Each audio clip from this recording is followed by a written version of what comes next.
What's on the radio, man?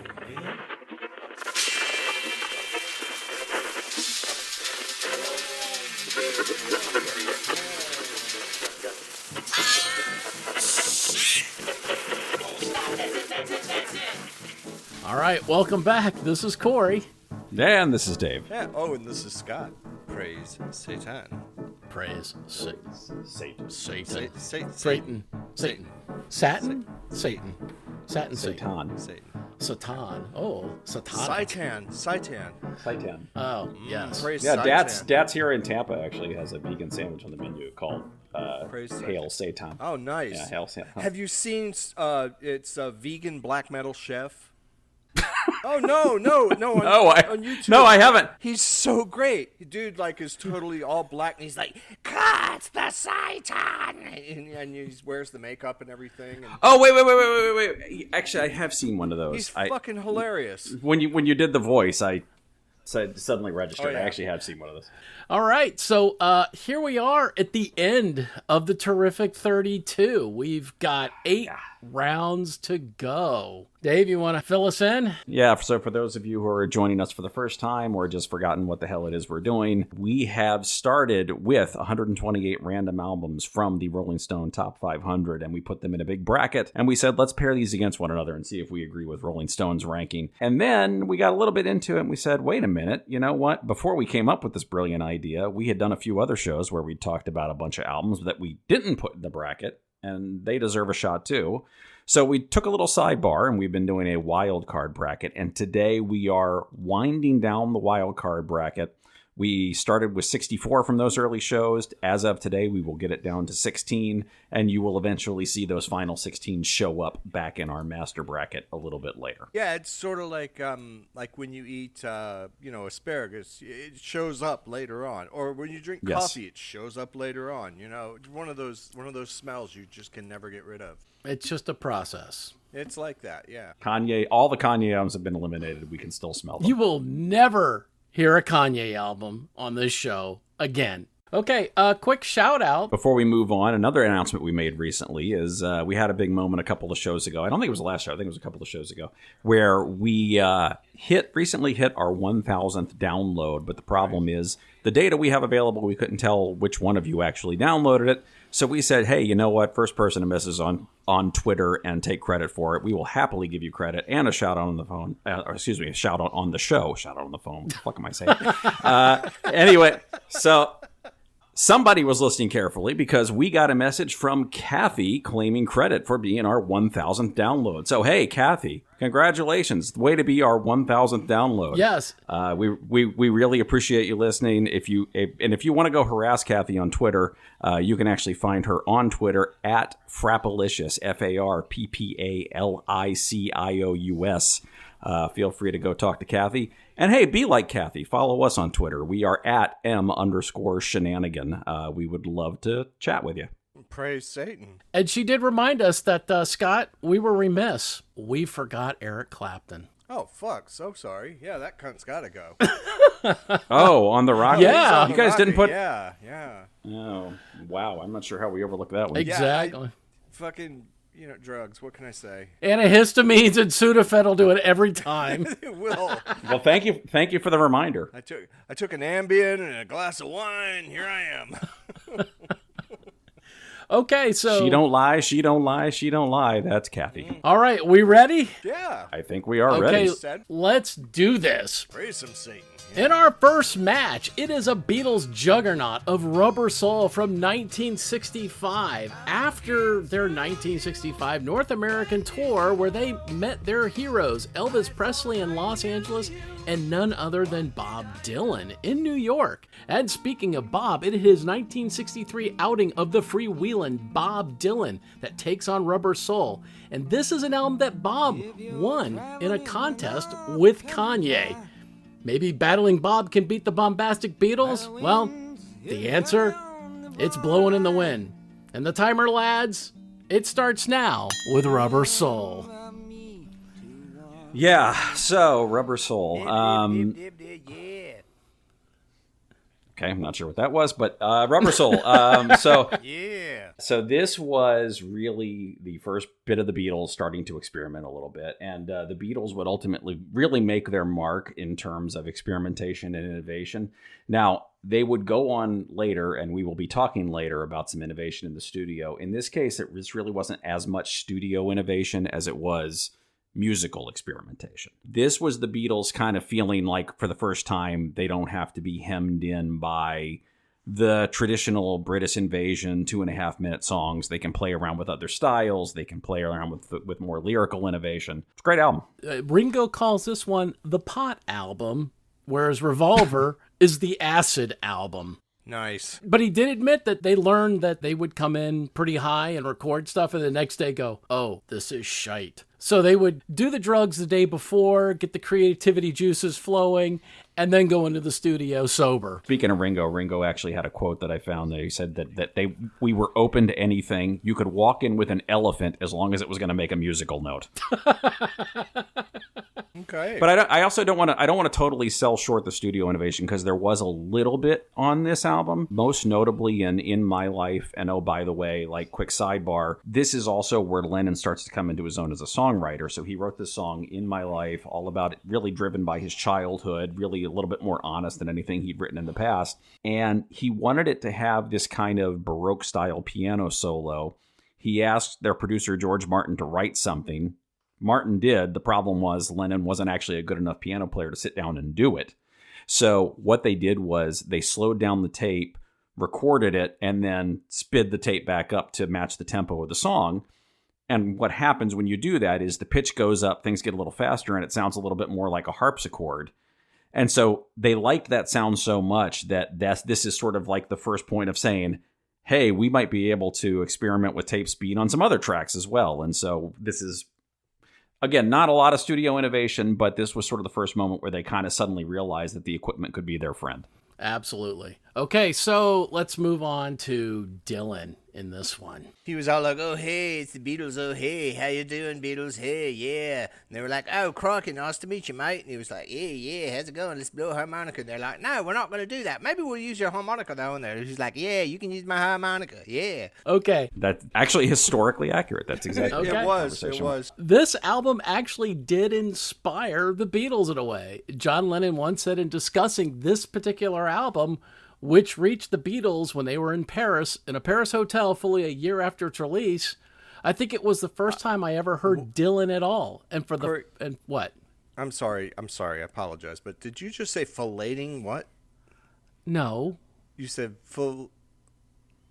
No, I did not. Fully a year after. Oh, fully a year, not yeah, filleting. after its release. Did you hear release and fully and think fillation? Is that where you went with this? Yeah, okay.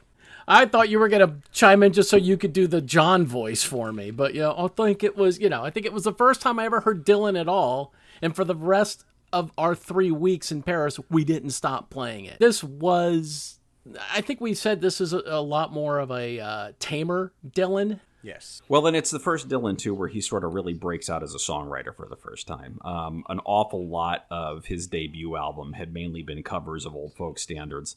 This one he wrote all but one song on the album, and it was the first time sort of he starts not really quite becoming the Dylan we would eventually come to see when it comes to writing, but you start getting his sort of brilliance at wordplay, little sort of flashes of brilliance, flashes of poetry. It's also a very intimate album. I mean, it's almost every single one of these tracks is just Dylan's voice, an acoustic guitar, and occasionally a harmonica. He doesn't even really overdo it on the harmonica here.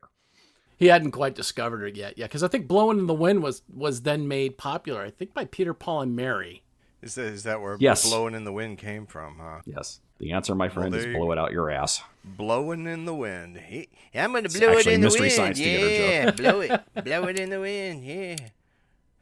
He's blowing in Guess the what? wind. Hey, guess what? That is 5 minutes, guys. So we got to stop and move on. Time to vote. Yep. Scott, I think you're going first. I'm going to give it to the Beatles. I'm second, and I'm also giving it to the Beatles. Yeah, I got to agree. I mean, obviously, they're much more mature in terms of where they are in their career by this point than Dylan is. Yeah. So I have to agree. Had this been any other Dylan album, it might have been a different story. Agreed. Yep. Hello, Satan here.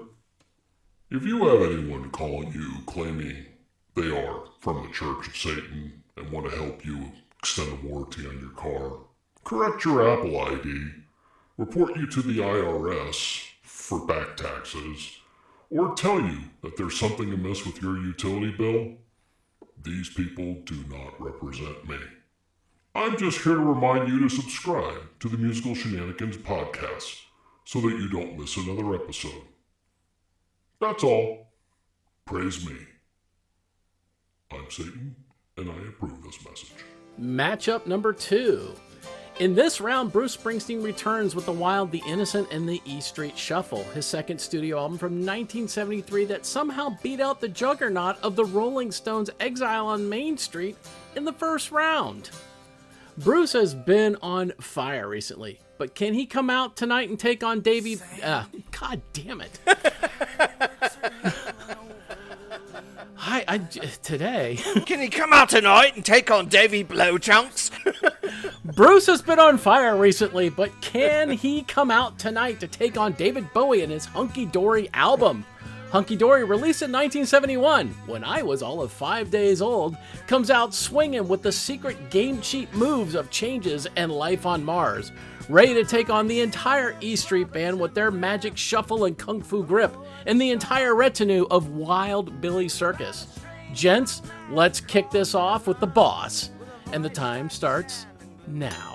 So I just talked about the Freewheelin Bob Dylan and Dylan sort of coming into his own as a songwriter. Mm-hmm. Same thing here for Bruce, honestly. This is the point where he really starts developing his songwriting a little bit more and doing the thing that would become his trademark, storytelling, focusing on characters, usually characters that are less than perfect individuals, but really making you sort of empathize and feel for them. Yeah, the 1974 review of this album, Springsteen is growing as a writer of music as well as of words. The best of his new songs dart and swoop from tempo to tempo and from genre to genre, from hell-bent for leather rock to luscious schmaltz to what is almost recitative.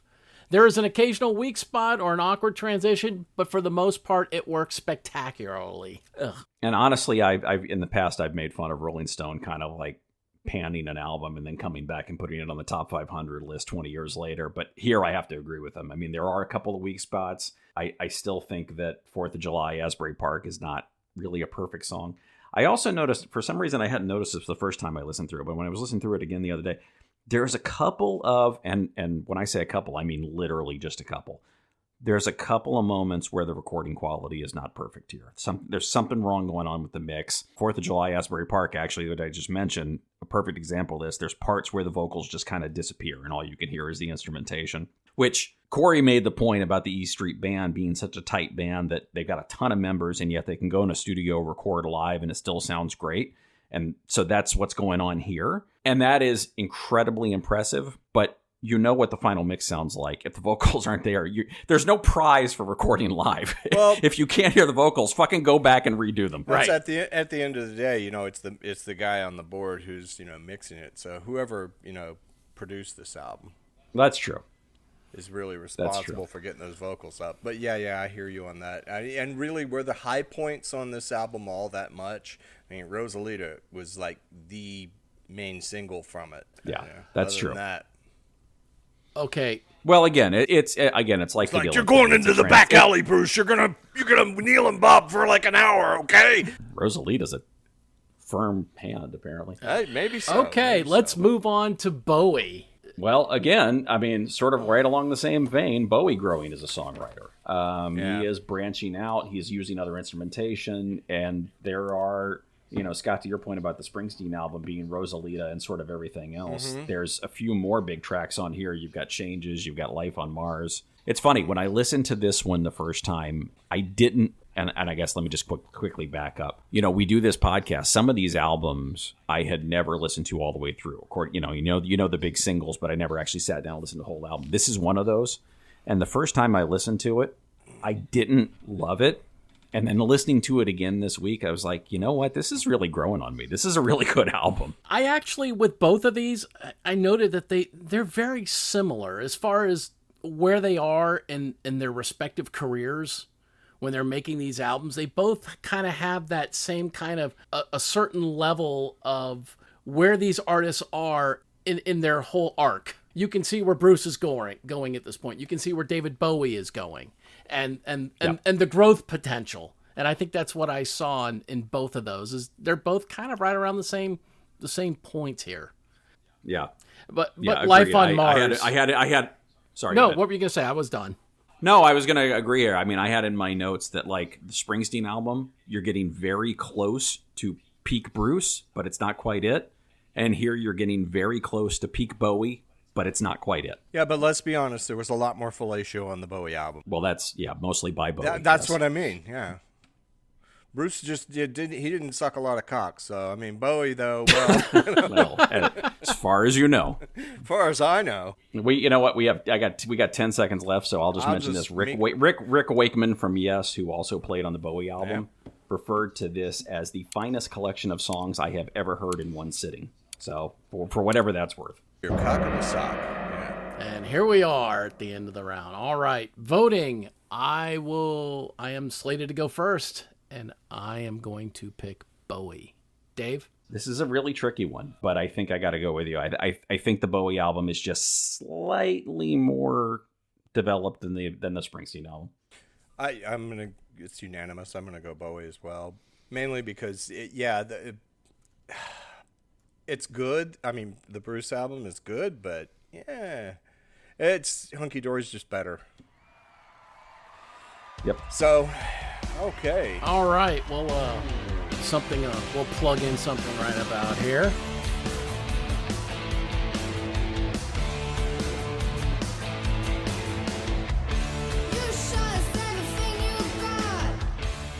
All right, folks. Gene Simmons strikes again. Dun, dun, dun. Kiss is apparently on their farewell tour, which will end in 2035 or whenever Gene Simmons dies, whichever comes first. I have a feeling. Well, they actually started this in 2019. They meant to wrap it up in mid 2021. The problem is COVID hit, and they ended up having to reschedule a lot of shows. So now they're sort of targeting sometime next year to wrap it up. But Gene has said that they could add another 100 dates. So God, who knows? Yeah. It's just wait one more thing. Oh yeah, wait. No, this is the last night. Oh, we got a gig in Fargo. Okay, one more North American. They're getting sweep. as bad as Ozzy Osbourne in that. He's done. I'm not going to tour anymore, except this one. Maybe that one. We'll do one more. Sharon! But to set us up on what we're going to talk about here today, what Gene Simmons has said is whenever they wrap this thing up, he's done. He is not going back out on the road ever again, according to him. He's like, fuck that. However, he did, in the course of saying that in an interview recently, he did actually suggest that maybe even though he's not going back out on the road, maybe Kiss could go back out on the road. So here's the full quote. Kiss will continue in other ways. I have no problems with 4 deserving 20-year-olds sticking the makeup back on and hiding their identity. Kiss will continue in ways even I haven't thought of, but I can conceive of. The Blue Man Group or Phantom of the Opera tours with different personnel. There could and should be a Kiss show, kind of a live on stage with the effects and everything else, but also a semi-autobiographical kind of thing about 4 knuckleheads off the streets of New York that ends with the last third as a full-blown celebration, a full-on performance. Not with us, although not a problem stepping in every once in a while. So basically, we're going to dress these kids up as these characters that we've become known and loved for, send them out. Maybe we'll stop by and do a cameo from time to time, but for the most part, it's going to be 4 totally new people with the makeup on. Picture this, children. The year is 2035. Broadway has a new show, Kiss. You have the guy that comes out as Gene Simmons. Yeah, fuck you. Yeah, I'm king of the nighttime world. And when you go interview him, oh my God, I can't believe I play Gene Simmons every goddamn night. It's just horrifying. And then they have special guest Gene Simmons. He's like 98 years old. Let me spit some blood. Oh wait, did I pee? I think I peed. Real blood. At 96, it's no longer fake blood coming out of his mouth. So sure, man. All right, yeah, I could see you doing this, but is it going to work out well, or are you just going to become a spit take of what you once were? There are tons of tribute bands out there that are actually really good. Yes, there are. There's one in Florida called Rush Hour, and they go up and they play Rush songs, and they're fucking phenomenal. There's the Australian Pink Floyd is a Pink Floyd tribute band that actually David Gilmour thinks so highly of. He's actually gone on stage with them in the past. Well, there you go. But they sell themselves properly. They're not the original band. They are not using the full name. They are using a different name. Which kind of brings us to what we were going to talk about here today. At what point do we hit this point where it's sort of no longer okay for a band to keep touring under the same name? I mean, Gene's basically talking about replacing all 4 players with guys in makeup. Is that okay? And we'll come back to that in a minute. But it's probably best. I mentioned we started talking about this, the ship of Theseus problem. Right. So the Greek historian Plutarch came up with this philosophical quandary. Theseus was a historical Greek naval commander. They believed he founded Greece or founded Athens, but that is less proven. But Theseus was a real guy. And Theseus was such a war hero. The Greeks said, we want to preserve his ship. So we're going to take it apart. We're going to take it. We're going to set it aside. We're going to preserve it. And of course, years pass. Ships made out of wood. Wood starts to rot. They take planks off. They replace them with new wood. And they do this again and again. And eventually they reach the point where they've replaced every single part of the ship. And so the philosophical quandary here is, at what point do you say it is no longer the ship of Theseus because you've replaced the whole goddamn thing at this point? Right. Well, yeah. And this is, they've already replaced people in the band. Yeah. What are they fucking talking about? Yeah. Peter Criss comes to mind, sort of. I mean, gosh, the original Catface drummer. Peter Criss and Ace. Ace Frehley, yeah. Right. So they both left in the 90s, and to your point, Kiss brought in 2 new guys, Eric Singer and Tommy Thayer. So the idea of Kiss just hiring new musicians and putting them in the makeup, that's not a new idea. Really, for the last 20 years, Gene and Paul Stanley have been the only 2 original members left.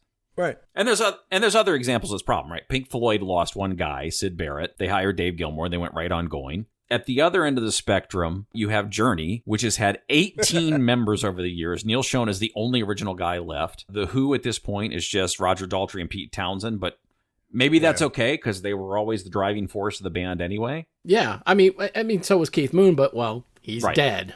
And Leonard Skinner, the only surviving member, is Gary Rossington. I saw the Rossington Collins band way back when. Wow. But he is the only one member. Yeah.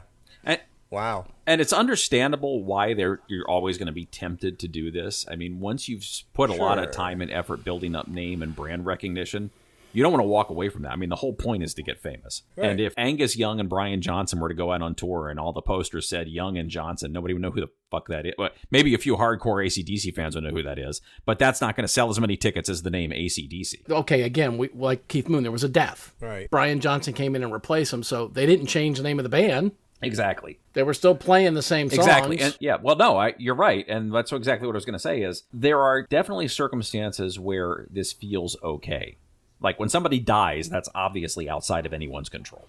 Or if you need to fire somebody. I mean, you've had bands that have had to kick people out. So, I talked about Pink Floyd earlier. They had to ditch Sid Barrett because Sid Barrett had gone so far down a rabbit hole of drugs and mental problems that he had ceased being an asset to the band and started becoming a liability. Exactly. And Floyd did it again later, actually. After the Animals album, they fired Richard Wright, the keyboard player, because he wasn't pulling his weight. And even Richard Wright, who later came back to the band, said, yeah, they were right to fire me. I was basically just doing a lot of drugs and wasn't doing any work. Yeah, I did a little research on that, and the reason they fired him was because of his name. Because it was Dick Wright. I mean, and you got Van Halen. I mean, they fired David Lee Roth. Then they hired Sammy Hagar and fired him. And they brought back David Lee Roth and fired him a second time. Right? Yes. Thank you for skipping over the whole Gary Sharon era. Nobody likes to remember that. We shouldn't talk about that. That was wrong. I mean, Gary Sharon is a fine singer. But, but that album was garbage. Oh, God, that album. It was. Oh. So again, you build up this name recognition. These are all things that are, in the case of death, outside your control. In the case of firing, it is a business. And if you think about it in terms of like an actual business, AT&T fires their CEO and hires a new CEO. Well, they don't change the company name. It's still AT&T. So, or if you have a favorite TV show and one of the actors leaves, they don't cancel the show and start over. Oh, we can't keep going because, actor X left the show. But or the actor died. It's a musical act. And you expect certain things from a musical act. True.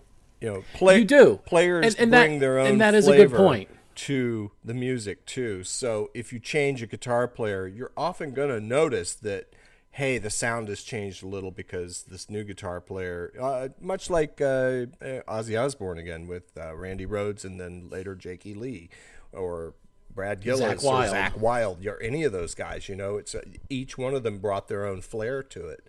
So you can tell who's playing what, and some, I know you lose some fans doing that sometimes. You also lose, I think you're right, part of the sound. Someone can replicate someone to a certain point. Right. And then there's a certain flair that original person brought to how they played the instrument. Oh, yeah. And if it sounds just perfunctory or like I'm just going to throw out this performance because I hate this fucking song, bloom, and done. And you're like, and the audience, they feel that, they know that. They know when you're not honest. So what do you do? So on that point, what do you do when it's kind of the heir apparent situation, right? So Eddie Van Halen is no longer with us, but even before he left, he had Wolfgang up on stage playing bass, and now Wolfgang is playing guitar with Van Halen. You have a death, right, which we just said that's outside the band's control, so why should they change just because you had a death? And you have a guy who has literally been hand-trained by the old guy how to play all these songs. True. Is Wolfgang as good as Eddie? He's not bad. Yeah, I mean, John and Jason Bonham is another example. Right. Oh, yeah, very true. Very true. And Jason is, I mean, he's really good. He can play just like his dad, but when he does original stuff, he doesn't have the same flair his father did for creating new drum lines. I would agree. It's that, okay, you can replicate what the person that trained you did. In this case, Wolfgang and John or Jason Bonham. But can you develop that and take that and make it something of your own? Or are you just always just going to be the carbon copy that can't create anything else? You're just a clone. You're just a copy. So can these new people bring the same life to the personas, the stage personas of, say, Kiss? Starman. Is there going to be another Paul Stanley, really? Because, I mean, he's pretty charismatic in concert. You ever watch a Kiss concert? It's like that dude, he gets their attention and he holds it hard. But even their voices are iconic to the band. Yes. I can't imagine, when someone's singing a Kiss song when it's not Gene or Paul. Right. Exactly. True. That's true. So I think it'd be weird to, you hear any Rock and Roll All Night sung by a bunch of, the Ethiopian Youth Choir or something. And it's just not going to be the same thing. Be sure to tune in next time for the conclusion of When a Band is No Longer a Band. You show us everything you got. You keep dancing in the room. It's hot. In our next matchup, KRS-One, D Nice, and DJ Scott LaRock, better known as Boogie Down Productions, and a musical shenanigans favorite, returns with their debut album Criminal Minded from 1987 with its pioneering efforts of hip-hop, some very choice samples of James Brown drumming, and setting the stage for numerous hip-hop rappers to come. They took out the top-ranked Kanye album with tremendous grace and aplomb in the last round. But now Boogie Down Production takes on Bonzo and the Boys of Led Zeppelin with their massive double album Physical Graffiti from 1975, with more hits than Pete Rose and a song about incredibly soft sweaters made out of kind wool collected from fine-haired cashmere goats during the spring molting season when they shed their winter coats. Corey. Okay, so number one, we've talked about your sweater fetish before. We're not bringing it up on this show. Yeah, that's just number nasty. Number I mean, number really. two. It's I mean, and Pete you Rose made your point.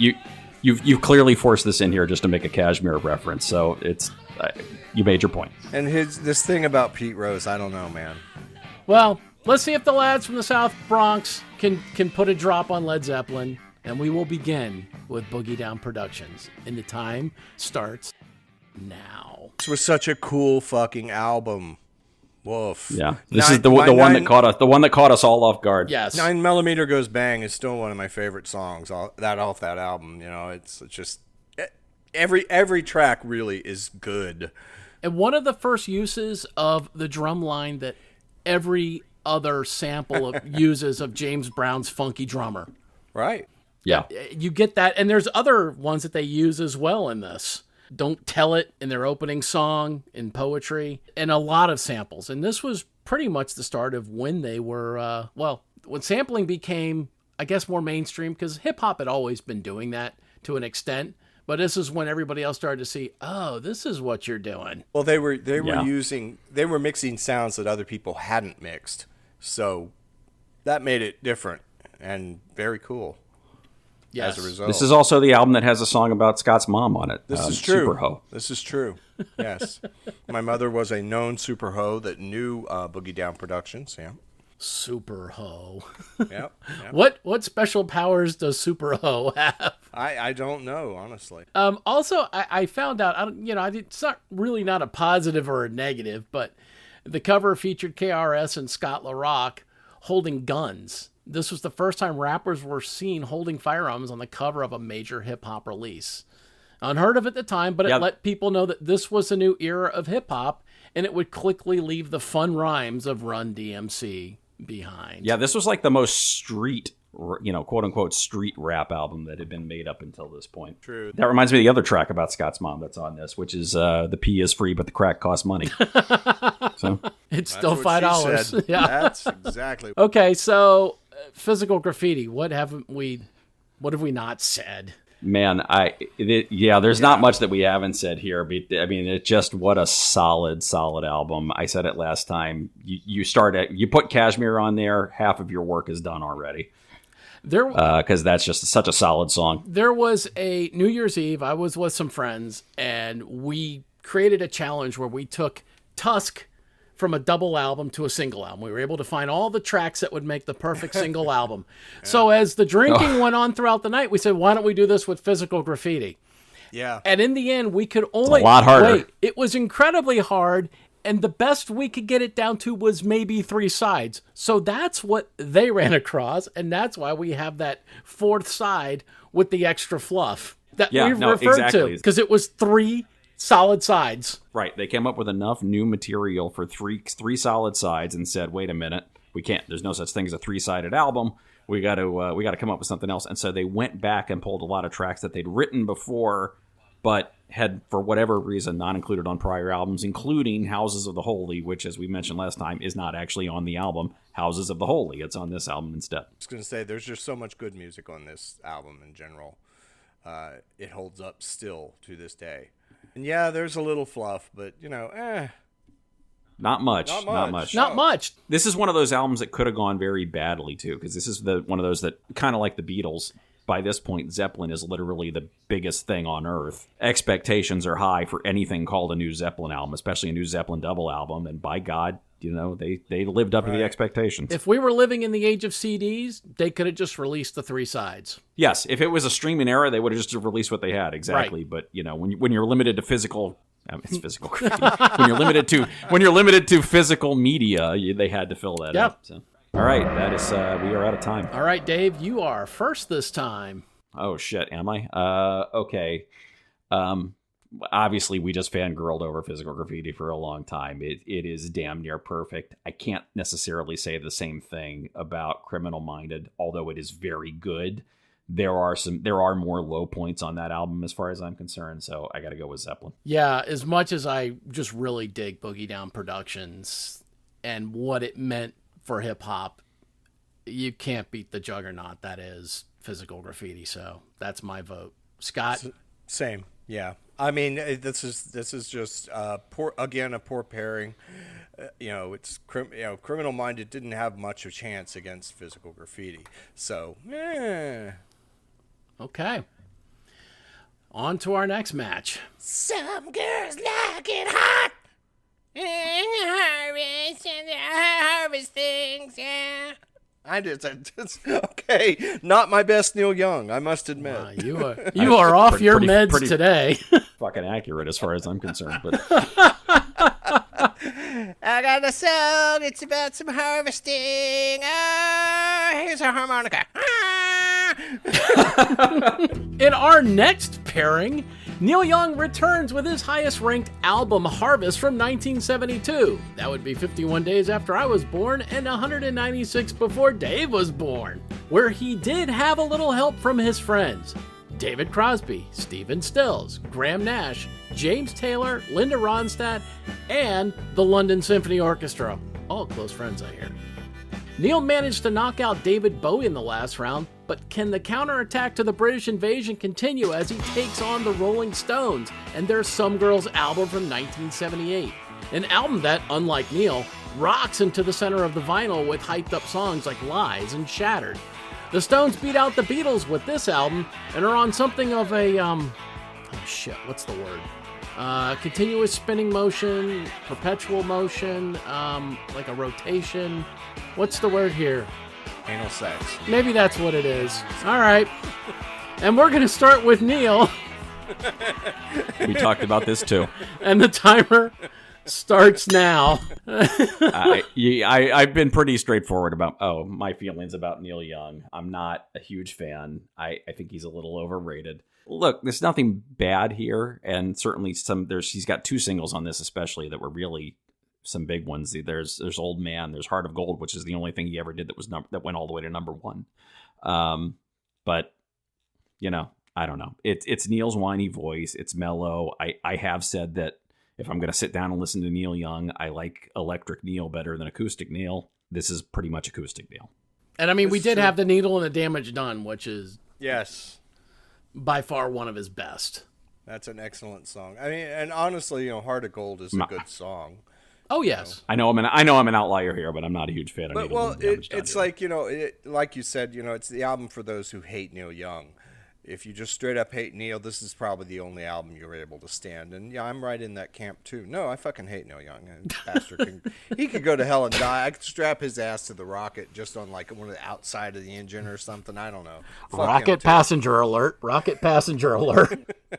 Because really, fuck that guy. And putting aside like the quality of the songs or the consistency of the album, the other thing that's going on here is there's nothing really that innovative here. True. This is viewed as like this country rock masterpiece. Well, country rock wasn't new. Dylan had already done it. Johnny Cash had already done it. The band had already done it. The Stones had already done it. Yeah. And there are a couple of tracks where he uses an orchestra. That wasn't new. Moody Blues had done it. ELO had done it. Beatles had done it. So I really don't get the love for this album, to be perfectly honest. Yeah, well, people like crack too, but you can't tell them otherwise.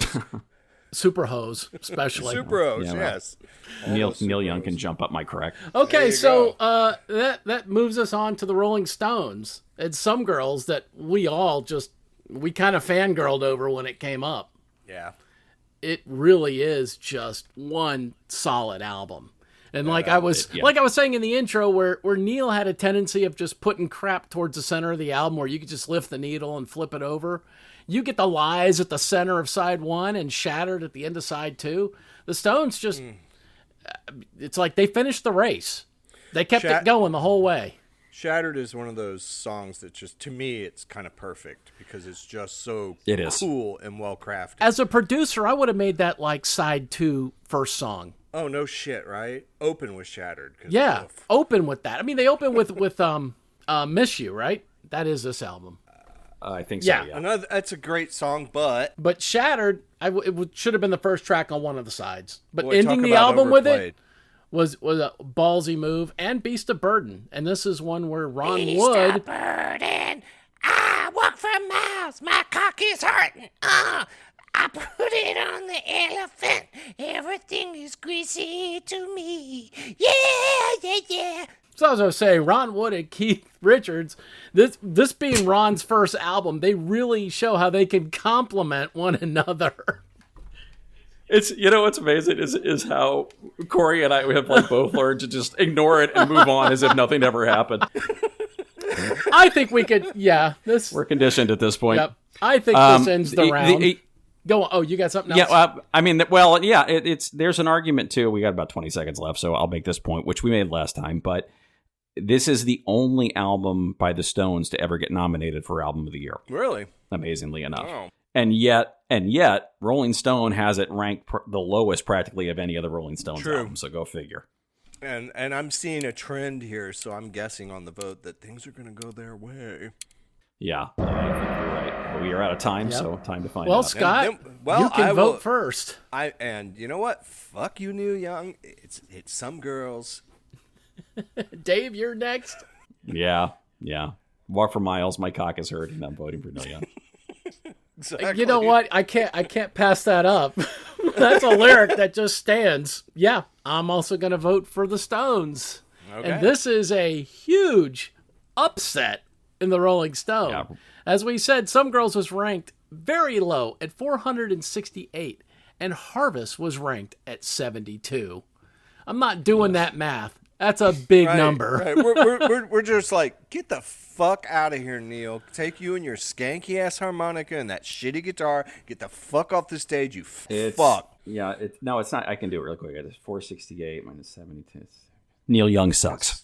Because break it off in his ass and watch him squirm around on a stage. That's what I'd do. I'd take a carrot and I'd shove it up Neil Young's ass and I would just break it off. And he'd be like, ah, ah, ah, and he'd be like, It's 396. Is that what you're trying to figure out, Dave? No. I was going somewhere with a punchline, but Scott jumped in with a carrot up his ass, and I. Scott's off his meds today.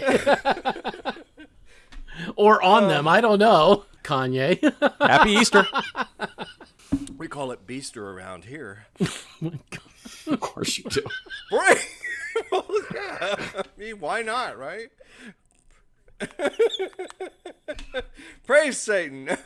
Oh, boy. Hi there, folks. Post-production Corey here with a message telling you that I've cut the show in half. So you'll have to come back next time. But the good news is you're not going to have to wait too very long. Most of it's edited and ready to go. It was just too long. That's what she said. Aw. Thank you, Satan. Praise you.